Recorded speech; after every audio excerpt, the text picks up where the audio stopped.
का रे, डोळ्यात पाणी का? फक्त यासाठी रडतोयस ना की तुला माझ्याकडे अक्कलकोटला येता येत नाहीये. इतर लोक जातात आणि तुला मात्र परिस्थितीनं बांधून ठेवलंय याचं वाईट वाटतंय ना. तू तिथे येऊन त्या गर्दीत मला शोधतोस, पण मी तर तुझ्या घरातल्या त्या कोपऱ्यात तुझ्या देव्हाऱ्यात मांडी घालून बसलोय.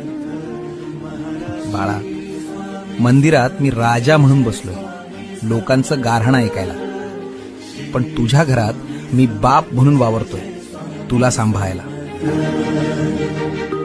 मग राजाच्या दरबारात जाणं महत्वाचं की बापाच्या मांडीवर बसणं महत्वाचं? त्यामुळे अक्कलकोटला येता येत नाही याची खंत करू नकोस.